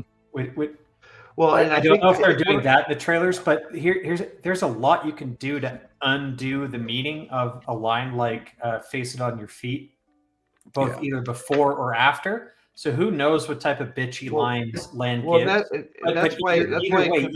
Even if they get a pure blood calls blood, whatever else happens, face it on your feet line, because it's being delivered from Pajama Boy Cuck, exactly, who pinched his nipples and cried in season 1, it's going to land less than flat. It's going to land. Question. But I think real quick, because yeah, I think you could be onto something, because they deliberately showed the land scene and then they cut to something else, and he says face it on his feet. That's what I mean. They love to do this shit. He could be saying it to Moraine. For all I know, Nynaeve. So, it's probably Nynaeve. I don't think they're in the same spot, so I don't know how he's going to do that. Why wouldn't it? Why wouldn't it? Maybe or Min. Maybe it's Min, or maybe it's Alana. Because he's not going to tell a young man to be brave, okay? Like he's not. That's not how Rafe Judkins fucking rolls, guys. You know. Wait, are you saying that what we're going to get is Lan is going to reunite with Moron, the Aes Sedai, and it's going to be a pep talk from Moron. It'll be about his relationship. It'll be about the one rule for being an Aes Sedai. Whatever happens, face it on your feet. Dude. What if it's fucking that? It's him talking to fucking Moraine and not Rand. Of course it is. I think there's going to be 730 new memes making fun of this fucking disaster on Wetland. Yeah, I agree. Oh, because the more I'm thinking about it, it's like, why would they just show it if they said the line, but they clipped away from Rand? I don't know, man. I like, dude. It's all of this stuff is misdirection. This is misadvertising. Lan's going to give fucking Min a pep talk, or Lan is going to give Alana a pep talk after she comes out of her room all stretched out and being like, "I can't handle 3 penises." Yeah. And then Lan's going to give the tip. Lan's going to get, there's one rule above face it on your feet. And then Alana's going to be like, "Oh, I needed to do that standing up." Yeah. They do the Eiffel Tower. And then she'll be able to fit the 4th in there. Oh my God. Cleveland sunroof. Is that Chicago sunroof? Is that what it is in Emporia? I don't know if he's the Angry Dragon. Chicago. Yeah, the Dirty Sanchez. Let's Dirty Sanchez. Oh my God. I like the Houdini. In all honesty, yeah. ETA. We're but about you gotta 10 have minutes. I have action figures. Look, there's Sam. We could have since everybody thinks they're gay anyway, we could totally, So they're just gonna be doing this. They'll be like, oh, Frodo, I love you. Oh, I love you so much. Is that Lan and Moraine? Yeah. This is. There we go. Oh wait, no. This would be. Oh, Jesus, here we go. This would be Suan and. Are Rand and Lanfear going to have a sex scene in this one? We've had an episode without one, so we got to make up time, right? Are we still? And I know we're getting close to time. Are we going to get a reveal that the Subaru car salesman Ishii is in fact Matt's father or something like that? Because I think that's what Matt's mother is a whore who had sex with the devil and is an alcoholic. Yep. Is that what we're going to do? I think that's actually what they're doing. I don't know how they're going to do that since he's supposed to be jailed up, but maybe he has just super semen and he can launch it from the eye of the world into her vag. How would he fuck Natty Cawthon if he was gay for Rand? Well, he's also in love with Lanfear, so He's bisexual, you bigot. Bigot. Hey, he can do anything he wants. He imagined that she was a boy. He's in a okay? throuple. Then, He's gonna do Rand and he sent Matt's a mom at paid the with same his time. with a turkey That's what they're baster, gonna and do. he just said, "You will produce my dirty Yeah. air." He jerked off in his hand and threw it across the room, and it was He a will lucky be, shot. He will be That's what mine happened. from birth. Like it's like, are you taking notes, guys? Like this is good stuff. This is good stuff, guys.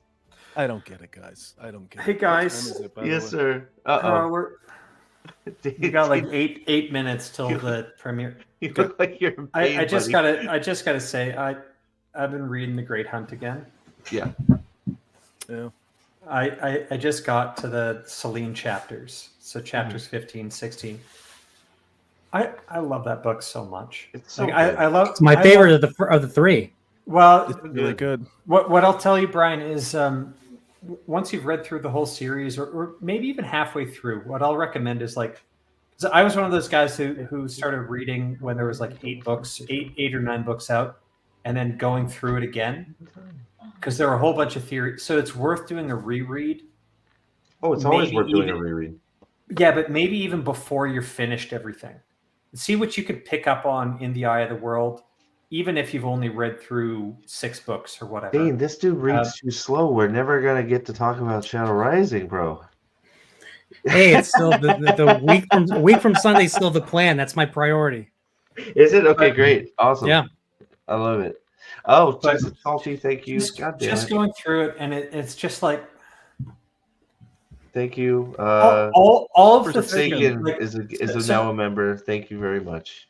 the one upshot of all of this and us basically powwowing with the chat, with the discords and whatnot, and everyone being able to share what was it that they liked about the books and what they think is being desecrated by the show. The upshot of that is people sharing their own views of what they really liked and maybe picking up on certain themes and messages that you didn't pick up on your first read or your 30th read or whatnot.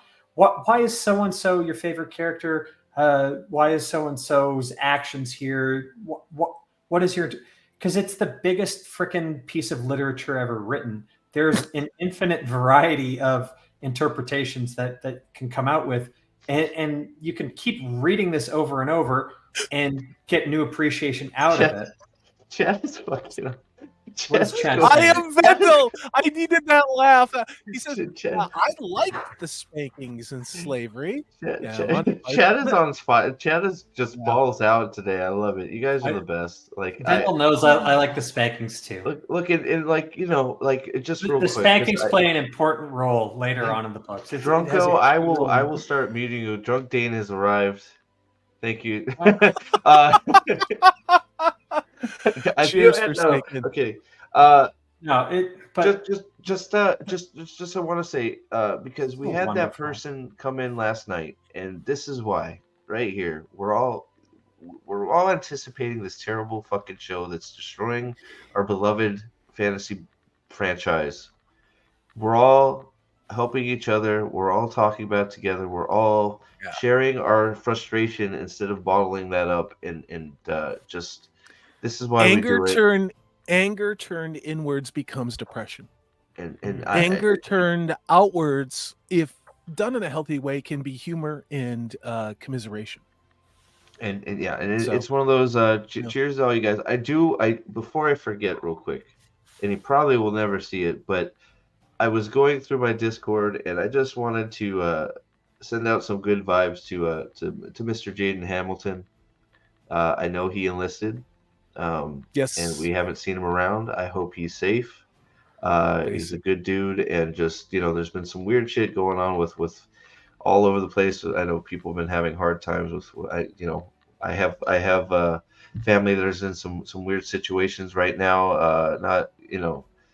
Not direct family, but just there's a lot of weird stuff going on right now. So I saw his name pop up when I was setting up the Discord, and I just wanted to send some good vibes Jaden Hamilton's way. He's a good dude and he's a good kid, and I hope we get to hear from him again soon, and he's being safe wherever he's at.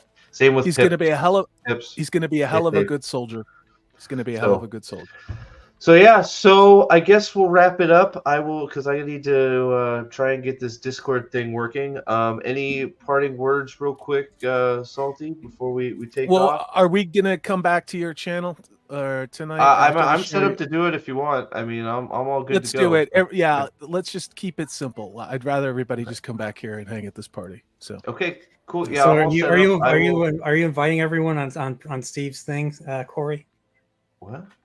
no, I'm just confirming where it's gonna be. Right. Oh, What happened?